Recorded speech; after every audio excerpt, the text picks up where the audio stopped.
Today, I'd like to talk about an internet myth going out there that politicians have stolen your Social Security money. And, there's a serious time. Social Security has a lot of issues, and we need to address those issues, but we need to kind of be honest about what happened and what's going to happen to Social Security in the future. So I'm going to talk about that. Again, my name is Ed Weir. I ran the third busiest Social Security office in the country. So I've been dealing with this whole thing about Social Security, Medicare, Medicaid for a few decades now. And in my semi-retirement, I'm now helping people out with all things: retirement, disability, survivor benefits, spouse benefits, Medicare, Medicaid, the Affordable Care Act. I'm going to talk about kind of the realities, the truth of the situation, the trust fund, and all the rest of it. And that should take about 10 or 15 minutes. And after that, I will keep it open for about 45 minutes and answer all your questions. So if you have any questions, want to make sure you're getting the right benefit, making sure you're doing the right in terms of filing coming up, make sure you type your question into chat. If you're watching this later, the recording, make sure you subscribe, and that way you can find us again when you or your family do have questions. So let's go ahead and get it started here. Okay, so yeah, I do live question and answers quite often. At the very least twice a week. I've been doing it, I think, for like 45 days straight every day recently, because a lot of people need help out there. And Social Security, unfortunately, is not doing a great job, helping people navigate the bureaucracy. And millions of people are losing tens, hundreds of millions of dollars. So that's my new mission in my retirement, is to help you get your money. But as part of that, during the live Q&As and comments and YouTube channel, a lot of people say, "Wait, on the trust fund, it's not." They're planning their retirement based on, well, I'm going to go ahead and get it 62, so because it's not going to be there at 67 because this, that, or the other. I really wouldn't make a personal decision on something kind of giant macroeconomic like that. If you choose to start your benefits at 62, perfect. It's an individual decision. Everybody is 100% different, but something like that, the trust fund and everything, they project it 75. They do a 10-year analysis, and then they do a 75-year analysis. So that's not too bad. Not many corporations out there do an analysis of what's going to happen 75 years from now. But Social Security does have issues that we need to address, but we need to be serious in terms of how we address them. Where did the money go? There's a $22 trillion funding obligation shortfall through 2097. So people think, okay, we're $22 trillion in debt. No, this is projected, again, a 75-year projection. If everything stays exactly the same as it does right now, that in terms of the birth rate and how much we give for benefits and inflation and all that, over the next 75 years, we are going to be short $22 trillion. So we need to be serious and come up with solutions. And the internet myth that the politicians stole the money you put in there. And the recent one I've gotten within the last few weeks is, if we, stop sending our Social Security money to the Ukraine, then, everything would be hunky dory. Do politicians take blame? Absolutely, 100%. But not necessarily for stealing the money, because, as I'll show you, the money, every penny is accounted for. So there's no money been stolen. Every single penny is still there. It's demographic issues that are the cause of any type of shortfall going forward. But politicians are to blame, and I guess we are to blame because we don't hold our politicians' feet to the fire and demand, action, solutions. There are a lot of solutions out there. Quite often, there is no magic bullet that one thing will fix everything. So there's a few things that need to be done, and I've talked about those in other videos. And so I don't want to get into the kind of the solutions here, but in order to talk about the solutions seriously, we have to get kind of the myths off the table. So the politicians definitely need to do something. We need to make the politicians do something. But did they steal it? No. As I said, every single penny, every single month, the Social Security trustees come up with a report every single month, and all you have to do is type in Google SSA Trust report, and you can see that every single penny that is paid into Social Security, which includes, the payroll tax that everybody pays that's working, the 12.4%. That's where 80% of the 90% of the revenue comes from. The other comes from interests. The was it about $2.7 trillion now in the trust fund, the current trust fund that has been accumulating since the early 1980s in preparation for the baby boomers coming up. So that's a few hundred million every year, a few hundred billion, I think. So in interest. Um, and where is all that money? Those $2.7 trillion?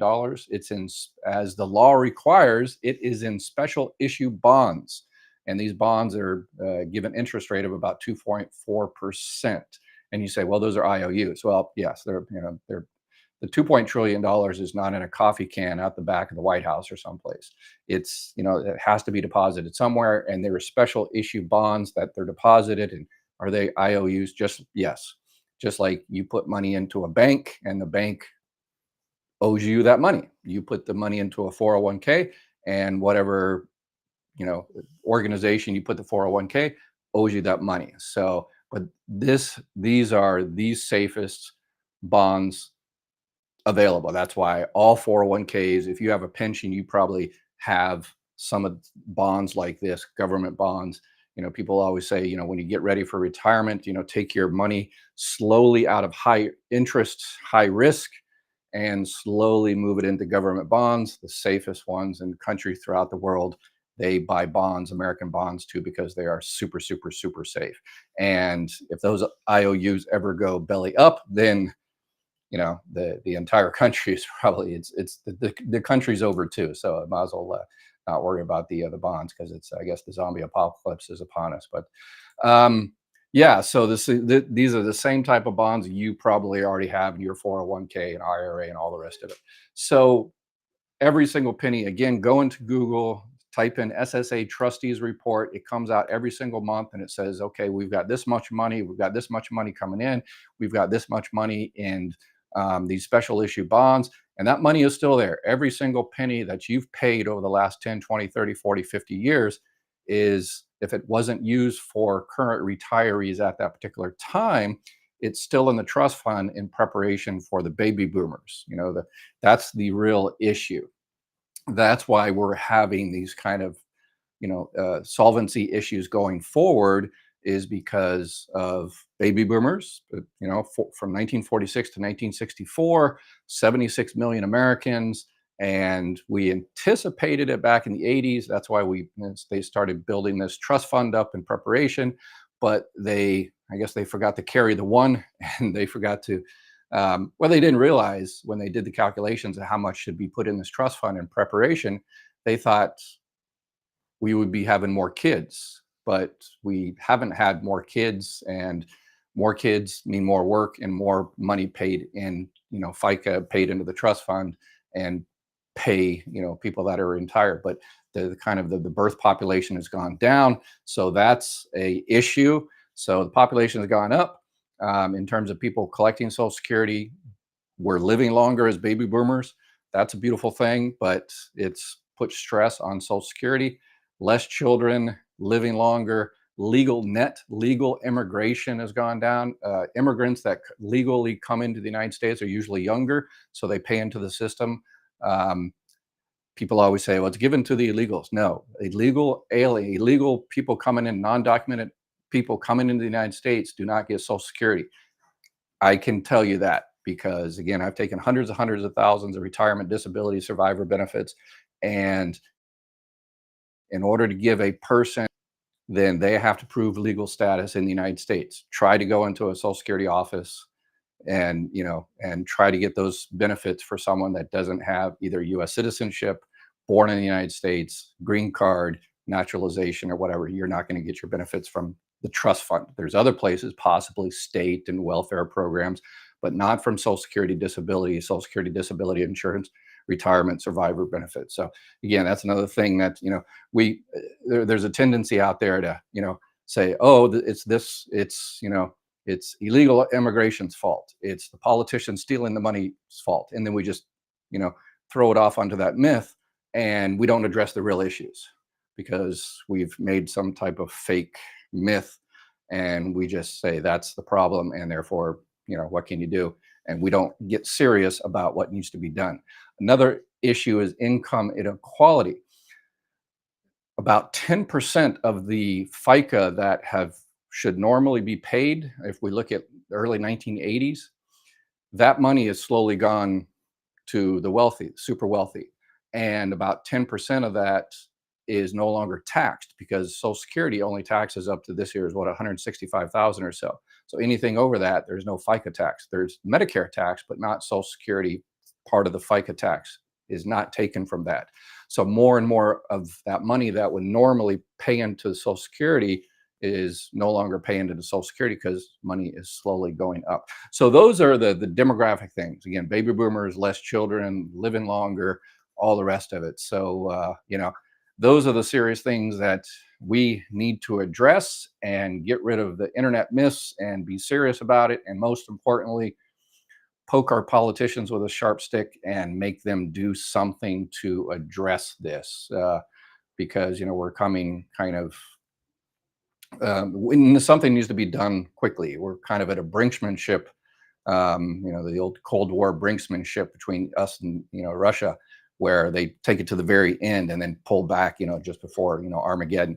I think politicians perhaps are doing something like that, and that way they can do something drastic and maybe give our retirement to Wall Street buddies and all the rest of it. But anyway, that's my own personal opinion.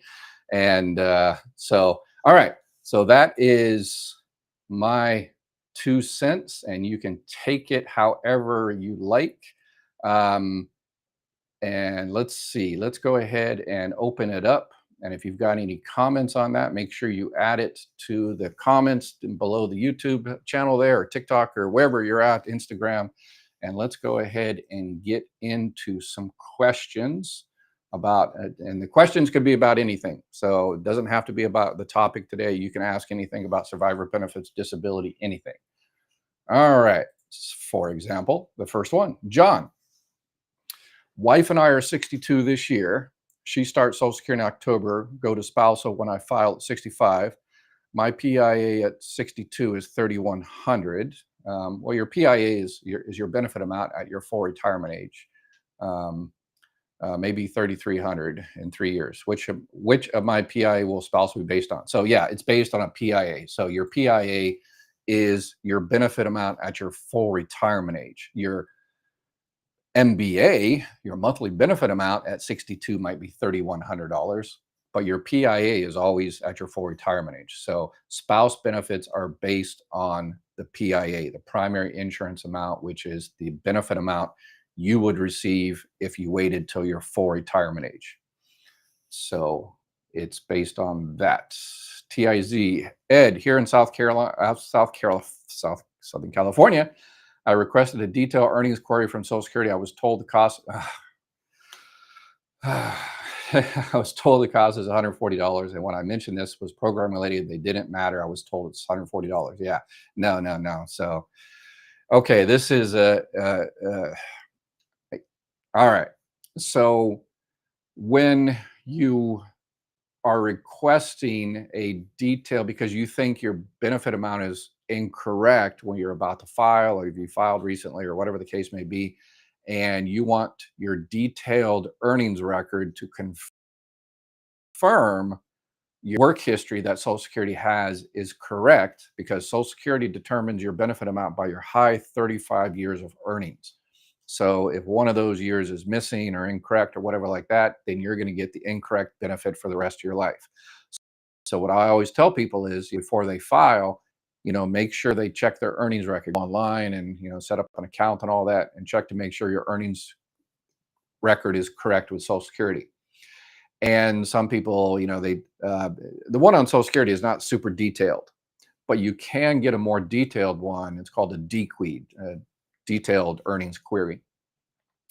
But Social Security employees often mess this up or misunderstand this, because people that are looking to get a job at like your local police force or something like that, they are required as part of the background check for that police force to go down to Social Security and get a 10-year work history, detailed work history.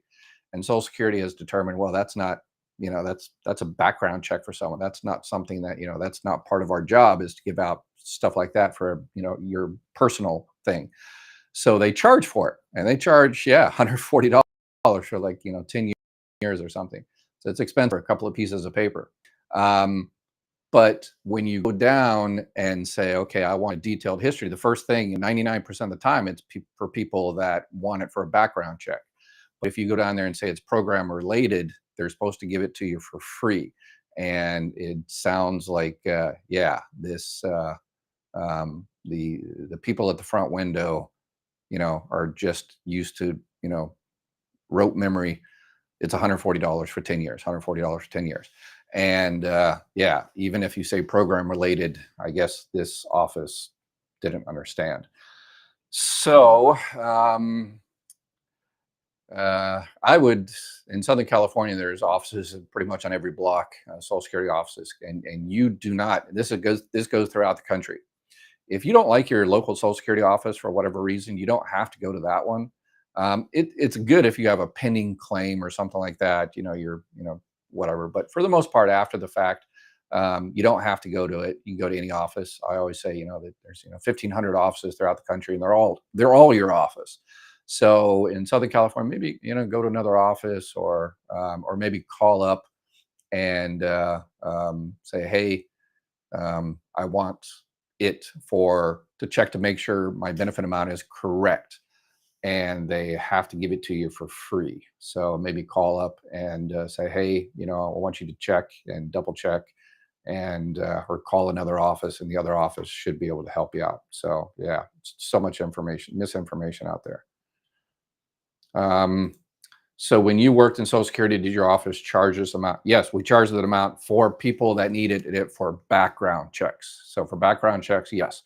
But for program related, then this is something that you're looking to make sure you're getting paid correctly from Social Security. This is exactly what Social Security does, is check your earnings and stuff like that. This is not something you're going out there and get a job. So yeah, we didn't charge for that in our office. Gary, my wife is 62 and on SSDI for a few years, about 1,200 a month. I am 60 and still working. My PA is 3,500. When exactly can she qualify for spousal excess benefit, and does when I file matter? Yes, that's the most important thing.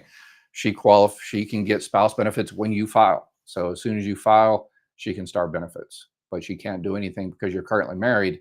If you weren't married, it's not an ex-spouse. No. Okay. Yeah. If it's an ex-spouse, doesn't have to have filed, but since you're married, you have to file first before she can start her benefits.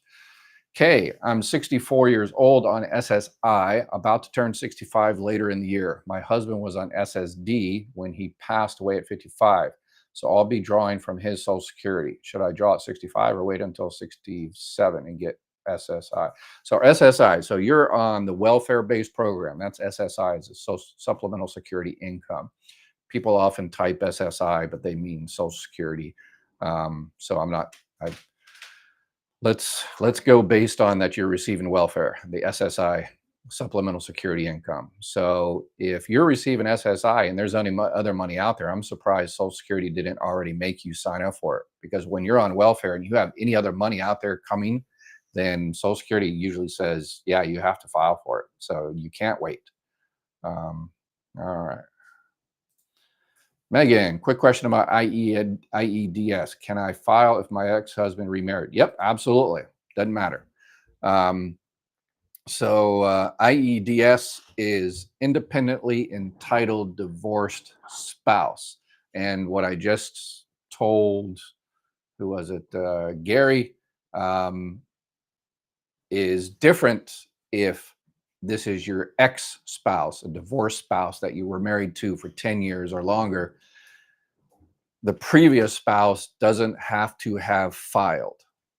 So if you're currently married, in order to get spouse benefits, the other spouse has to file and start benefits for the spouse to get spouse benefits.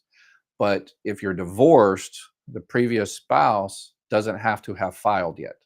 So as long as that person is at least 62 years old, you can file for benefits on their record.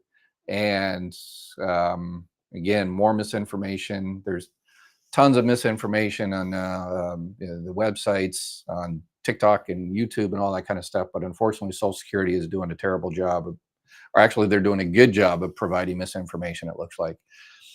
I've had a few people go into the local office after watching my videos and say, "Hey, I want to file for independently entitled divorced spouse. My ex is 62. He's remarried. Doesn't matter. Doesn't matter at all. Got a new family. Won't affect their benefits at all." And Social Security employees are saying, "No, there is no program like that." Again, you're going to the front windows, and Social Security staffing, it's been in 27 years. So much misinformation out there. And I'm going to do a video on this, but I'm going to tell you all there's more videos out there that, clickbait, and there's 3 or 4 channels out there that are telling people they're getting an extra $600. And if you go into ssa.gov, and the very top of the ssa.gov, there's a special warning there that that $600 thing is BS, because so many people were calling Social Security and wasting Social Security time, and jamming up the phone lines and the offices asking about that other $600 because of these idiots. Sorry, old Marine Corps sergeant here. I could have said it worse. I could have got off on a tangent, but I pulled back. But these, all right, whatever expletive added in there, are doing these stupid videos just so they can get people to click about extra $600. And those people are calling Social Security and wasting people's time. And when you're trying to get in there and do your claim, you can't. People aren't answering the phone because they're talking about this $600 BS. So so anyway, all right. Before I get any more heated, I will move on. Sandy Spring, Georgia. Can I file and suspend between 62 and FRA during a period of unemployment, or is it for those at FRA? All right. Yeah, I mean, a technical suspension like that is full retirement age, that you can essentially suspend your benefits once you hit your full retirement age and collect those delayed retirement credits. But if file for benefits, there's 3 ways you can essentially stop, suspend your benefits. Retirement is within the first year. You can withdraw your application. You got to pay all your money back. After that, if you find out, after a year or 2 years, you get a job and you're going to be over the annual earnings limit, then you just call Social Security, do a work report, and then they withhold all your benefits because you're making too much money. Again, they hold back $1 for every $2 you go over. So if you tell them you're going to make $100,000 next year, then you're not getting any benefits. You're effectively suspending those benefits. They're withholding it. Later, once you hit your full retirement age, they recalculate it, and they put those reduction months back in there. But yeah, in your particular case, yeah, the only way you can do it is going over the annual earnings limit. Again, unless it was, if you file within the last 12 months, then you can withdraw, but you have to pay everything back.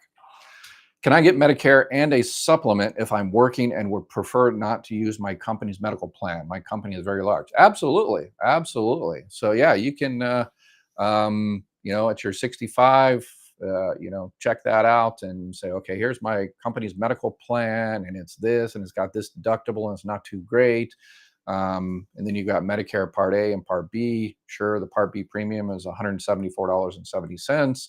And a Medicare supplement is going to be this much, or maybe a Medicare Advantage, depending on your situation. But yeah, and then compare and say, oh, okay, I'll stay on my employer, or no, it's better for me to do this. And you can do that at 66, 67, 68, 70.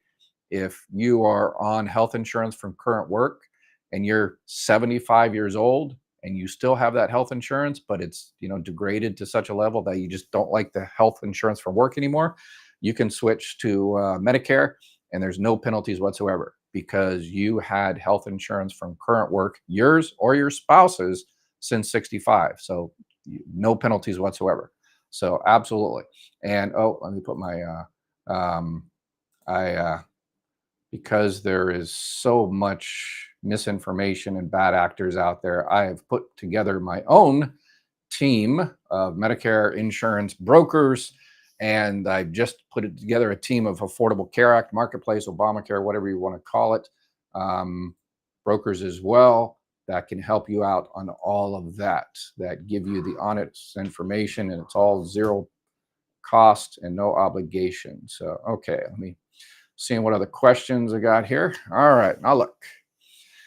If I make about $1,400 a month right now and I get approved for SSDI, will they consider these past 12 months as me using my ticket to work months, even though I haven't been officially approved? Yeah, when you're not over your SGA, so the SGA, substantial gainful activity, this is 1,500. But you have triggered the trial work period. When your case is pending like that, yeah, it's kind of a gray area. So yeah, again, Social Security defines disability inability to work, and they define work as anything over substantial activity, which is this year's $1,550. But you're very, very close there, and yeah, it's kind of a gray area. They might consider you as a trial work period, or they might say, "Oh yeah, no, it's doing 1,400, so maybe not be disabled." So yeah, that's a very gray area there. If you are on survivor benefits, if I delay retirement till 70 and a half, do I get the retroactive payout? Okay. If you're on survivor benefits, if I delay retirement till 70. Okay, so you're on survivor benefits. So that's retirement. So you're on survivor benefits. And perhaps what you mean is you delay receiving benefits on your own record. If that's the case, yes. If you haven't touched your record, then your benefit amount will continue to go up until you're 70 years old. So it'll, 8% every year. All right. Okay, next one. If I try to work again and lose my SSI benefits, will I regain something when I turn 62 or 65? Um, so yeah, SSI benefits that's a welfare-based program. So yeah, once you lose SSI, then you lose SSI. So Joe, I'm 52 years old, got approved for SSDI in January 24.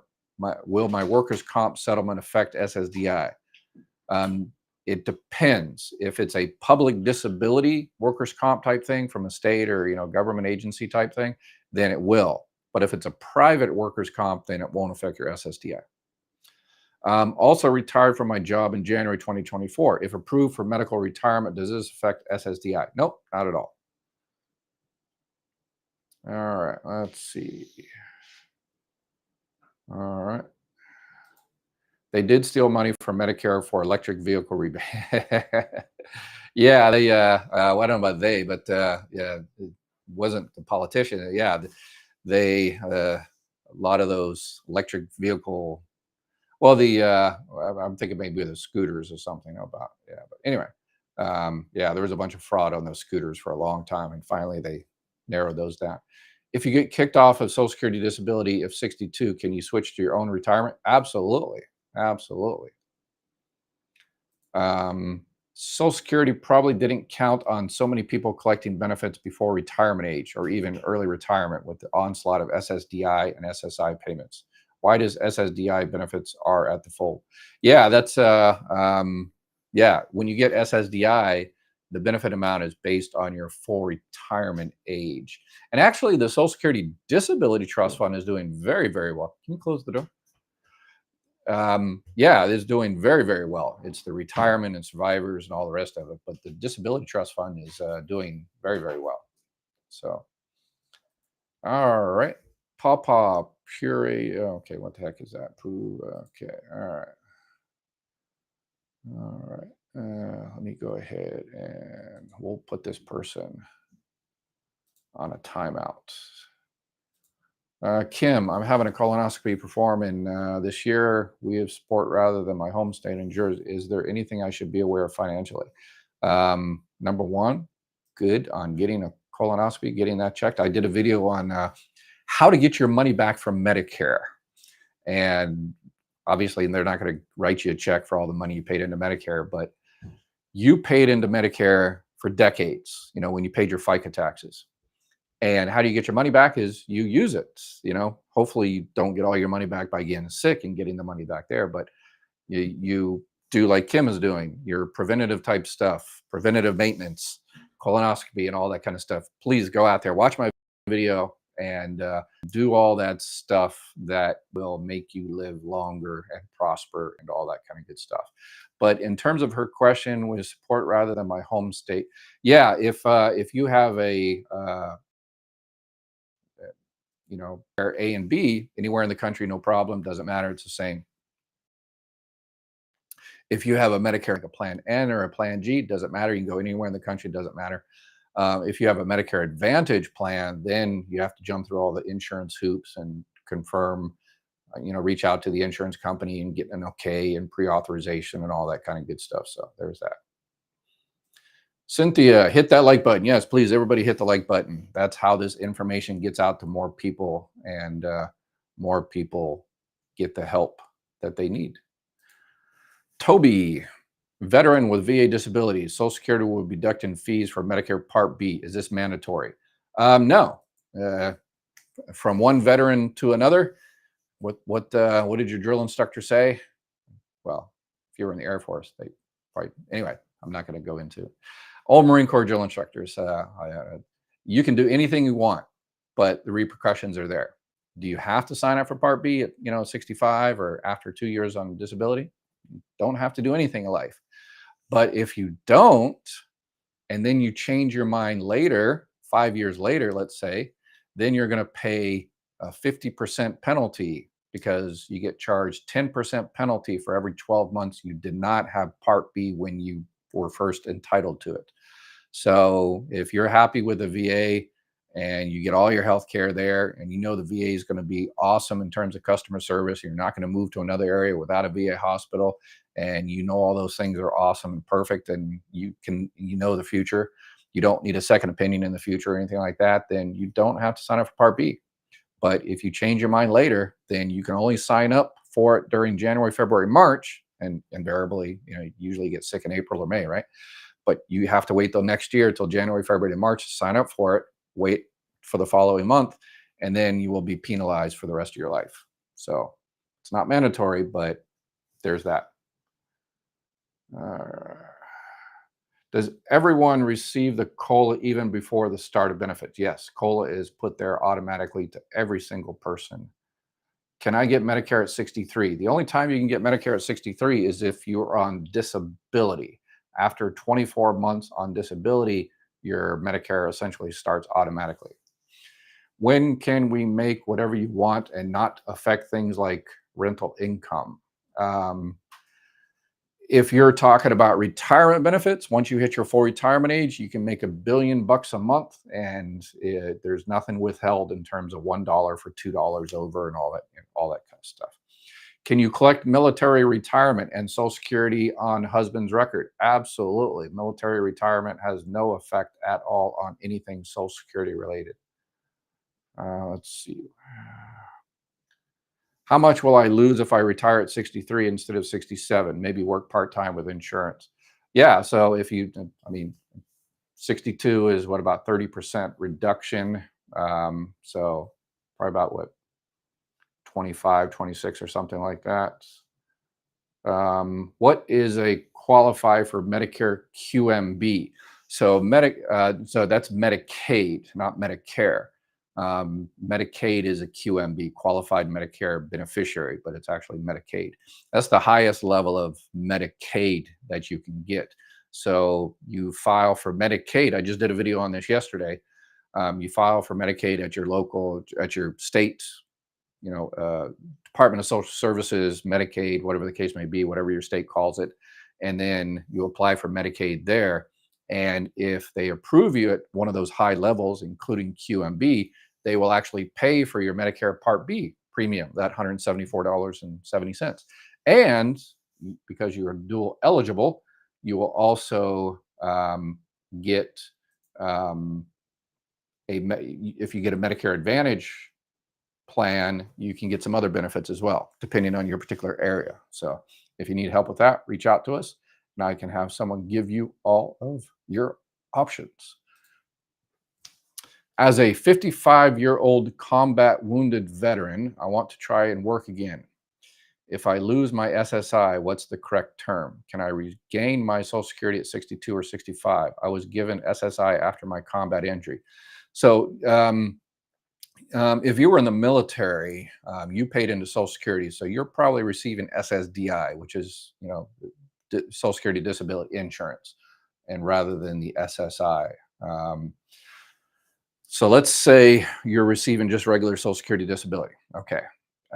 So you say you want to work again. So if you when you receive SSDI, the first 9 months, it's called a trial work period, and they don't have to be consecutive. Over a 5-year period, you can work any 9 months and try to work, trial work period. So let's say they're 9 months consecutive. You can work for 9 months and make $100,000 a month for 9 months. And then if you continue working, then your benefit's going to stop. But if you try to work and you make $2,000 or $3,000 a month, and then try for 2 or 3 or 4 or 5, 6, 9 months, and then you determine, well, yeah, I just can't push myself anymore, then no harm, no foul, you're good. But if you continue working past the 9 months, then your benefit's going to stop.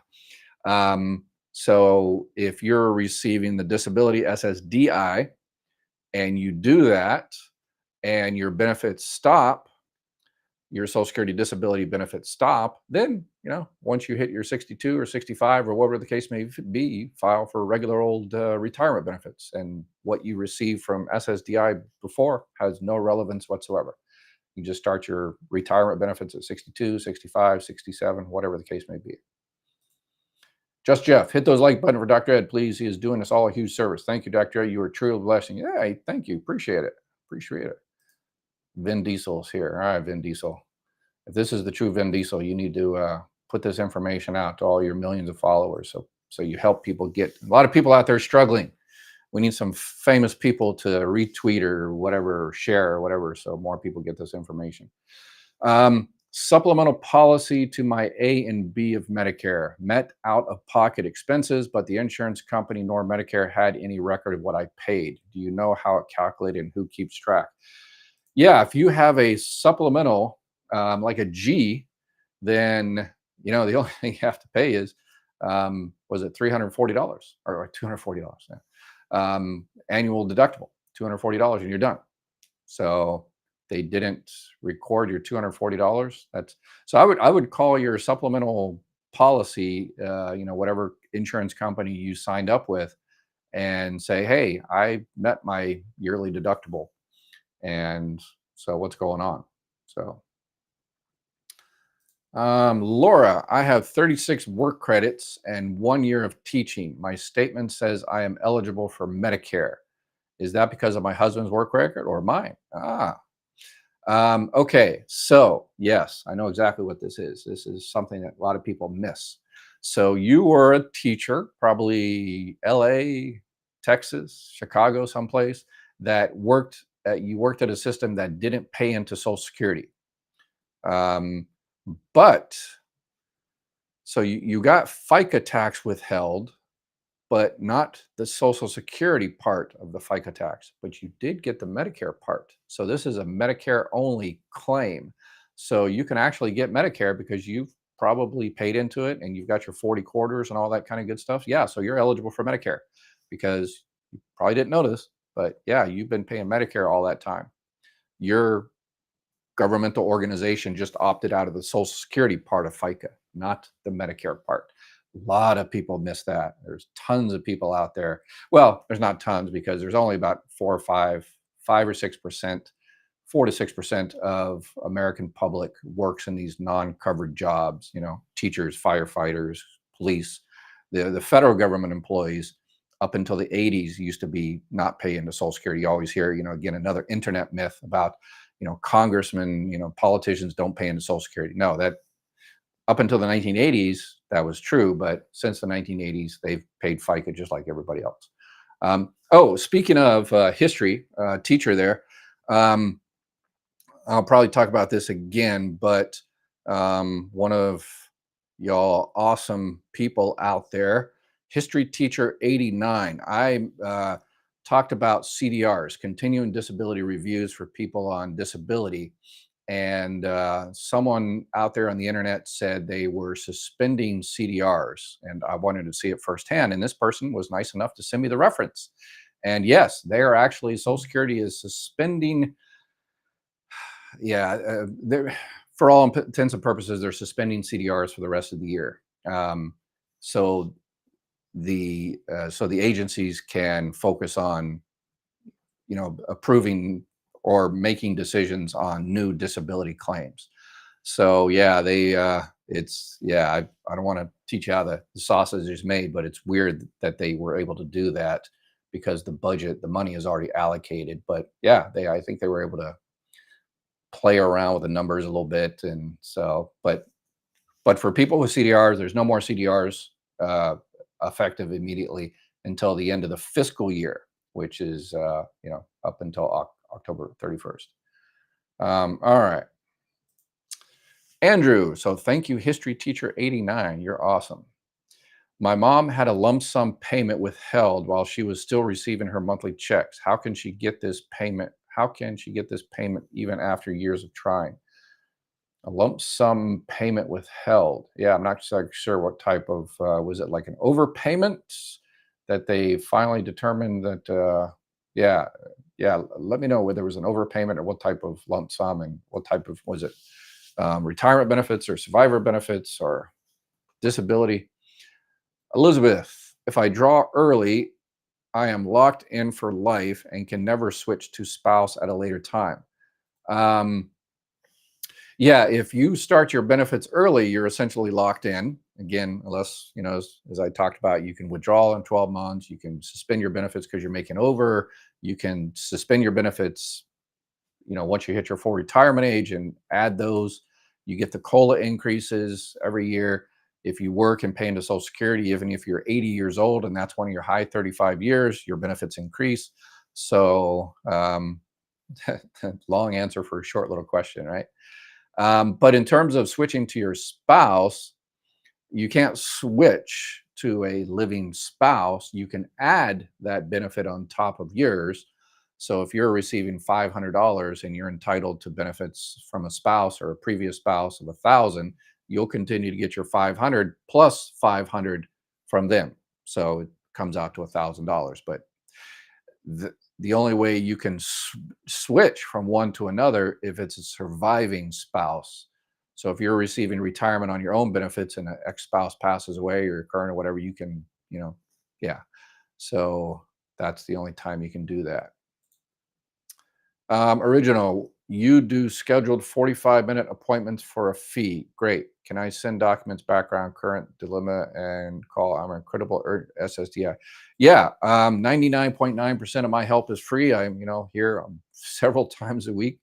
But in order to pay the bills, I do some limited appointments that I charge for to pay all the stuff. So yeah, if you want one of those, absolutely. Kim, so if you have issues with the front people at the Social Security office, how does one get resolved? The incorrect info being given.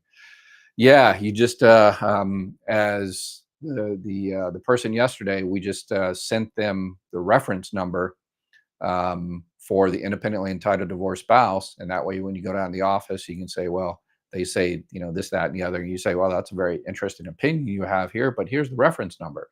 And then they go look it up in the POMS, which is the policy manual that Social Security has to go by.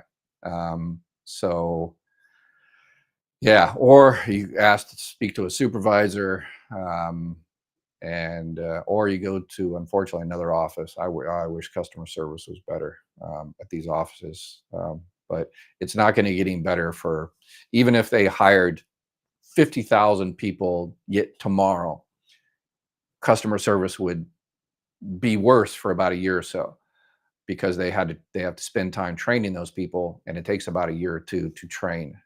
So that's why I love these people that go to a 2-day seminar and they get a cute little certificate that says they're Social Security experts, and they charge $400 or $500 for an appointment with them. I only charge 99.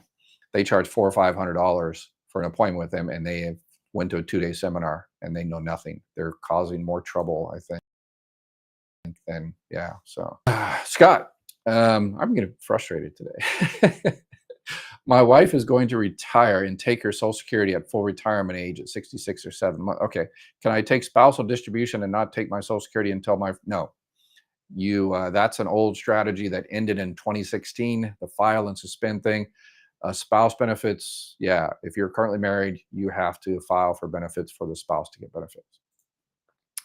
Elizabeth, when I applied online for early Social Security at 62, I included all information for ex-spouse. Should I assume they looked at this benefit compared to mine and gave me the most? I probably know. No, it's they're again, they show understaffed. If you did it live, and I've taken hundreds of thousands of those. Anytime, people in my office, my employees, you know, but I wouldn't assume. I would You get your benefits started, and once you get your benefit amount, or even call tonight or tomorrow. Call the 800 number and say, hey, I'm getting my benefit, or I'm about to get it. I just want to double check, and here's the was it ex-spouse, right? Um, yeah, ex-spouse. So, yeah, here's the ex-spouse's information. Again, you don't need to know the Social Security number. If you don't know it, that's fine. Just that person's name, date of birth, as well as you know it, where they were born, well as you know it, and they should be able to find the Social Security number, and they will be able to tell you 2 seconds whether there's any more money on there. And if there's any more money on there, then you take action and get your money. Purple Love, hey, welcome back.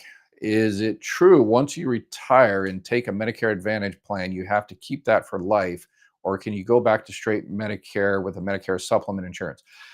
Yeah, so you've got like a Medicare Advantage trial right. That's like the first 12 months. So you can trek out a Medicare Advantage, see if you like it. But within the first 12 months, you can go back to original Medicare, and Medicare, you can get a Medicare supplement then. You can get a Medicare supplement pretty much anytime, if you pass the health underwriting, and it's not necessarily a medical exam or anything like that. When you sign up for it, it just the person that's helping you sign up for it just asks you about 20 or 30 questions, and if you answer no to them, or even yes to a few of them, it's you get approved. So, um, and there's so many exceptions. Different states have birthday rules and anniversary rules.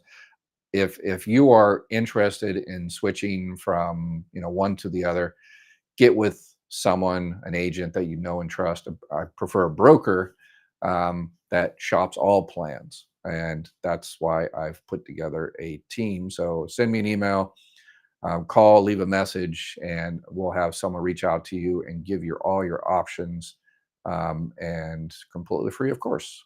And if you decide to enroll, full disclosure, those people support this channel, all this free information. Hi from Maine. Why was the bond program not made permanent? Um, Not too familiar with that one. So, yeah, I don't want to talk to something I don't know a whole bunch about. If the named holder had a part of his qualifying quarters coming from the UK, the named holder. So in Social Security, we call the number holder NH. But anyway, named holder. Yeah, that's good enough. Yeah. If he did not collect his benefits before okay. If the number holder had part of his coming from the yes. So there are totalization agreements that, with Social Security has with other country, where they recognize some work quarters from our country and from another country, and vice versa, and stuff like that. So yeah, if the person never received, I would definitely check that out and see, whether, if he did not before he died, I guess you got cut off there. So, yeah, if this is a surviving spouse claim, maybe we're talking about, I would definitely file, and the Social Security office can see whether you're entitled to any benefits. And they usually have to send this up to OIO if it's a totalization type agreement, which is the Office of International Operations, so they can negotiate with their British partners. Can I bring my inquiry of my total PIA in and pay $140? Will they take a look at it? Um, yeah, you don't have to pay $140. That's only if you want something for a job or something like that. Um, yeah, I mean, if you have a question about your PIA, if you think it's incorrect, then you can, yeah, definitely debate it. But it's all based on your work history. If your work history is correct, then your PIA is correct. Um, I retired at my full retirement age and I had an overpayment, but I went into the office and got a repayment schedule to pay them back and was denied. I thought you could pay it back over to 60 months. Um, yeah, so this is a brand new policy that just passed about a month or two ago. If you did this recently, they are, if you told them, if you volunteered the information that you're making $1 million a year and you want the, overpayment, renegotiated for 60 months, because you can't afford, $50 a month, yeah, they might have denied it in that case. Yeah. Uh, So the disability fund, welfare fund is doing great and they steal from the retirees. No, the disability fund is doing great. The welfare fund, that comes from general taxes, has nothing to do with Social Security. And yeah, again, as nothing has been stolen. All the money, it's 100% accounted for. All you have to do is pull up the Social Security trustees report, and which is a good, if you have insomnia, that's a good solution too. So if you want to know where the money is, read the report. If you have trouble falling asleep, read the report. And yeah. Can you repeat the appeal process over and over again? Yeah, yeah, yeah. At some time they'll do administrative finality, it's called, and say, hey, we've already, or re judicata, that they've already made the decision. And so, I guess stop bothering us. But in terms of going through the process, you file, the initial, you get a decision, you disagree with it, you do a reconsideration. The next step, you go to administrative law judge. Next step, you go to the appeals council in Falls Church, Virginia. You don't have to go there; it's all remote. And then the next one is to file a lawsuit in federal court, and then the next one is the Supreme Court. So there's nothing beyond that. I guess other than getting your Congress people to change the law. Okay, all right. Yeah, totalization agreement. There is not a welfare fund. Yes, has paid for general tax fund. Yes, yes. All right. A friend was switched from original Medicare with a Medigap to an Advantage plan on January 2024 by his retiree organization. Does he have a guaranteed issue right since he's had it? Yes, yes, he has that trial right. So yeah, doesn't like it, doesn't like the the pre-authorizations and the networks and the nickel to the dime and all that kind of stuff, then yeah, he can definitely switch back to, or he or she can definitely switch back to a Medicare supplement plan. So if you know someone, a good broker that you know and trust, reach out to them. If not, send me an email and I'll find somebody for you. If 160 people are watching but only 55 likes, come on people, show the love. Yes, thumbs up, peeps. Yes, yeah. We have to teach a stupid YouTube algorithm what is important to people other than cat videos and celebrities and all the rest of it. Question: spouse benefit. Will your ex know that you filed? No. How long does it take to receive that income? If you've got all the proofs, I've done a few 100,000 of spousal claims in 2 or 3 minutes to push the button and adjudicate the claim. Do you still receive dollars you receive now? Yes. So when you do a spouse claim, you have to file for your own benefits first, and then you add the spouse benefits on top of that. So your benefit amount still continues, and your ex doesn't know about it unless you tell them. Is the extra income received deducted from what the ex receives? No, not at all. Nope. I'm going to do a video tomorrow actually on Survivor. I think it's tomorrow, day after tomorrow. I think it's tomorrow on survivor benefits and stuff. And yeah, I'm going to talk about those. Retired Army medic. You're welcome. Welcome. Uh, give a thumbs up. All right, hit the like button. All right, we got a lot of I got a pretty awesome team here that looks out for us. All right, looks out for people that are needing help. Let's see. I'm 53 on SSDI. What happens if I pass away before start collecting Social Security? So you're already collecting Social Security. So I worked for a home business for years. My ex never cut either one of us a check ever. So when I applied for Social Security, they said I hadn't paid enough into the, yeah. So that's unfortunate. Yeah, a lot of people, when you're young, you're indestructible. So you don't think about the future or retirement or anything like that. You just think about, what's going on, this weekend, this month. And, you know, FICA taxes. Oh, is there any way to get out of that? Oh, let's start a LLC and I'll start my own business and I won't pay in FICA taxes.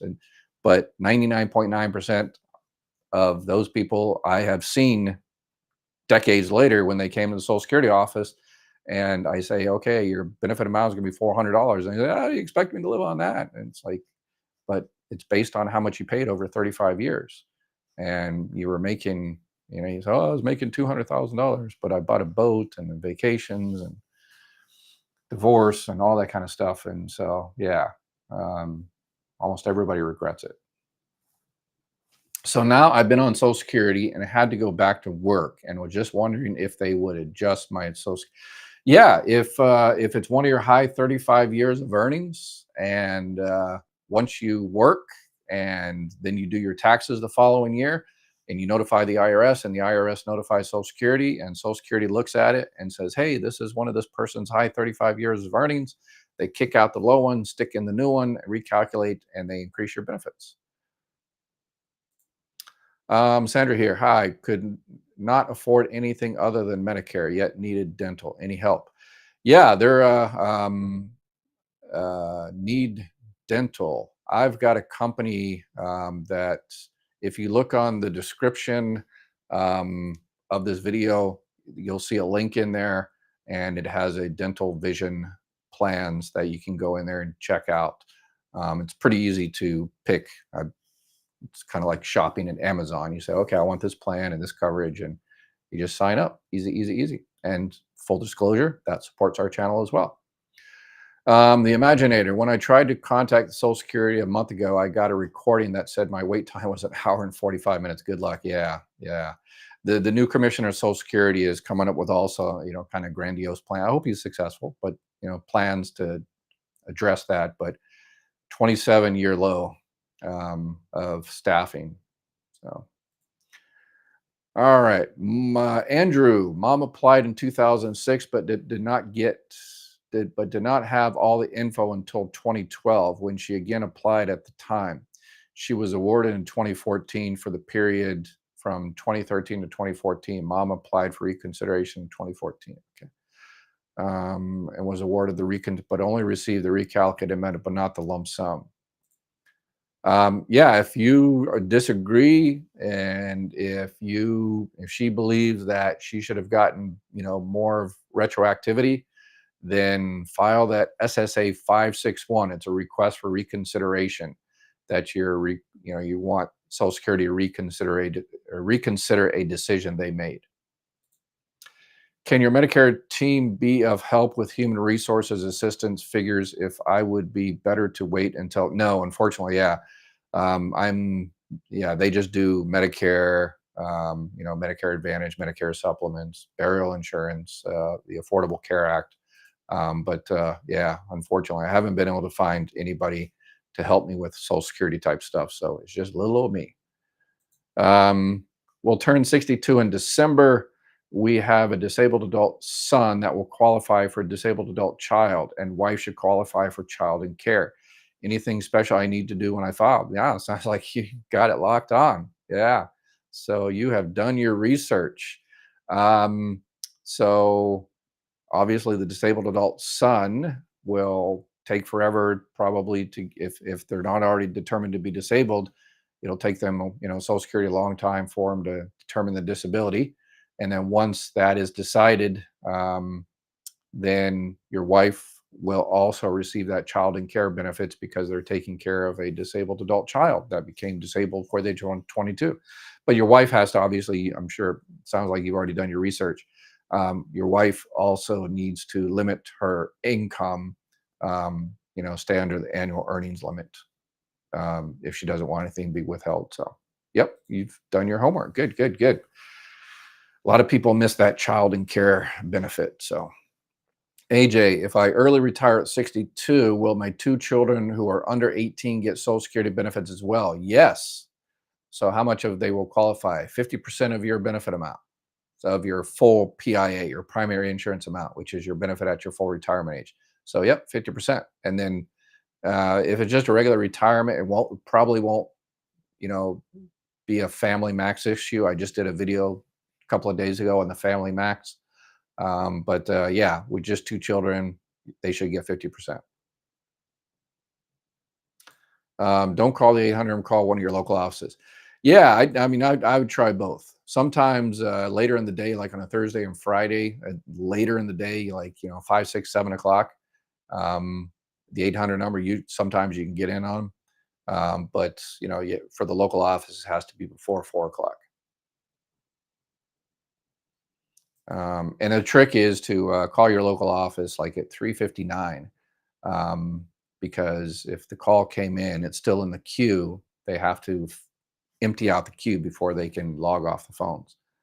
At least they did in my office, and maybe some office pay fast and loose. But anyway, Auntie Ree, is there any way to get a copy of your original award letter? I know I have mine, but I don't remember. Yeah, yep. Just call them up and they can send it. All right, so we are over an hour, so let me see if there's anybody that hasn't asked any questions. See if Kimberly, I don't think I've answered any Kimberly's questions here. I'm 61 on SSDI and getting Survivor from my ex. See, it is possible there. If I retire at 62, will I get what I'm getting now? Yeah. Do I keep widows that retire? Okay, so yeah, you're receiving SSDI benefits on your own record. So that is benefits based on your full retirement age. So no, if you retire at 62, you're going to get less money. So just stay exactly where you're at. So unless you're able to work, then then you can change. But no, you're good. All right. Okay, what's next? I think is new.